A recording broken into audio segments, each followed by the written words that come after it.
Gold, trusted gold buyers. మీరు తాకట్టు పెట్టిన బంగారాన్ని విడిపించి ఈ రోజు ఉన్న మార్కెట్ ధరకు కొనబడను.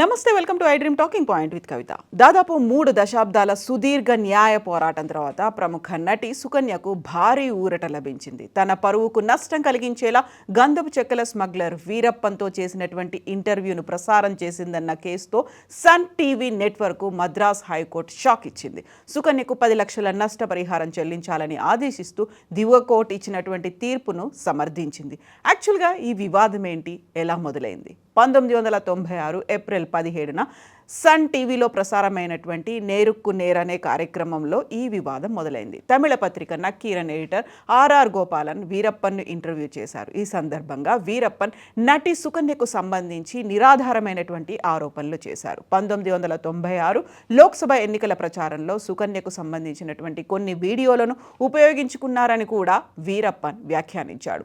వీరప్పన్ చేసిన ఈ వ్యాఖ్యలు పూర్తిగా అవాస్తవమని, ఇవి సమాజంలో తన గౌరవానికి, కీర్తి ప్రతిష్టలకు తీవ్ర నష్టం కలిగించాయని సుకన్య కోర్టును ఆశ్రయించారు. ఈ ఆరోపణలు తనను మానసికంగా కుంగతీశాయని ఆమె తన పిటిషన్లో పేర్కొన్నారు. సుదీర్ఘమైనటువంటి విచారణ అనంతరం 2015లో ట్రయల్ కోర్టు సుకన్యకు అనుకూలంగా తీర్పు ఇచ్చి 10 లక్షల నష్టపరిహారం చెల్లించాలని సన్ టీవీ నెట్వర్క్ను ఆదేశించింది. దీనిపై సన్ టీవీ నెట్వర్క్ మద్రాస్ హైకోర్టులో అప్పీల్ చేసింది.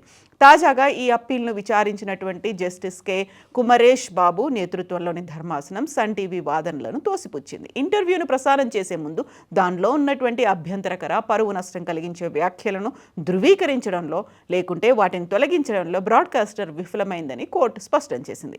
కార్యక్రమంపై పూర్తి ఎడిటోరియల్ నియంత్రణ ఉన్నప్పటికీ వివాదాస్పద కంటెంట్ను ఎడిట్ చేయకుండా ప్రసారం చేయడం తప్పేనని అభిప్రాయపడింది. ఈ నేపథ్యంలో దిగువ కోర్టు తీర్పును సమర్థిస్తూ సుకన్యకు నష్టపరిహారం చెల్లించాలని తుది తీర్పును వెలువరించింది. గతంలోనే 2 వైపులా వాదనలు విన్నటువంటి సిటీ సివిల్ కోర్టు ఏప్రిల్ 15, 2015 నటి సుకన్యకు అనుకూలంగా తీర్పునిస్తూ 10 లక్షల నష్టపరిహారం చెల్లించాలని సన్ టీవీని ఆదేశించింది. ఈ తీర్పులో జోక్యం చేసుకోవడానికి ఎలాంటి కారణాలు లేవని మద్రాస్ హైకోర్టు జస్టిస్ కుమరేష్ బాబు స్పష్టం చేశారు. ఇంటర్వ్యూని ఎడిట్ చేసి మార్చే లేకుంటే తొలగించే అపరిమితమైనటువంటి హక్కులు ఉండి కూడా సన్ టీవీ ఆ కంటెంట్ను సరిచూసుకోకుండా వారి నిర్లక్ష్యాన్ని సూచిస్తోందని అంది. అంతేకాకుండా సుకన్యకు లీగల్ నోటీస్ పంపిన తర్వాత సన్ టీవీ తన సొంత ఛానల్లో కాకుండా ఒక తమిళ మ్యాగజైన్లో విచారం వ్యక్తం చేయడాన్ని కూడా అది వారి దురుద్దేశాన్ని స్పష్టం చేస్తోందని న్యాయమూర్తి తన తీర్పులో పేర్కొన్నారు. సుకన్య 1980-90వ దశకాల్లో తెలుగు, తమిళం, మలయాళం, కన్నడ భాషల్లో పలు విజయవంతమైన చిత్రాల్లో నటించింది. దక్షిణాది సినీ పరిశ్రమలో మంచి గుర్తింపు పొందింది. 1996లో వచ్చినటువంటి బ్లాక్ బస్టర్ సినిమా భారతీయుడు అంటే ఇండియన్లో కమల్ హాసన్ సేనాపతి సరసన నటించింది. మంచి గుర్తింపు తెచ్చుకున్నటువంటి సుకన్య తనపై వచ్చినటువంటి తప్పుడు ఆరోపణలపై 1996లో Sun TV network journalist Nakkeeran R R Gopal వీరప్పన్లపై 10 లక్షల నష్టపరిహారం కోరుతూ హైకోర్టులో సివిల్ సూట్ దాఖలు చేశారు. ఆ తర్వాత ఆగస్టు 8, 2011న ఈ కేసు పరిధి మారింది, సిటీ సివిల్ కోర్టుకు చేరింది. ట్రయల్ సమయంలో సన్ టీవీ వాదిస్తూ ఎవరిని కించపరచాలనే ఉద్దేశం తమకు లేదని జర్నలిస్ట్ గోపాల్ తానే స్వయంగా వీరప్పన్తో చేసిన ఇంటర్వ్యూను ప్రసారం చేయమని తమను సంప్రదించారని పేర్కొంది. అయితే జర్నలిస్ట్ గోపాల్ కోర్టుకు వివరించారు, తమ మధ్య జరిగినటువంటి టెలికాస్ట్ ఒప్పందం ప్రకారం ఇంటర్వ్యూలో ఏ భాగాన్నైనా తొలగించే పూర్తి హక్కు సన్ టీవీకి ఉందని చెప్పారు. దాదాపు 9 గంటల ఫుటేజ్ని సన్ టీవీ తొలగించింది. అందులో కేవలం 4 గంటల కంటెంట్ మాత్రమే ఎంచుకుంది.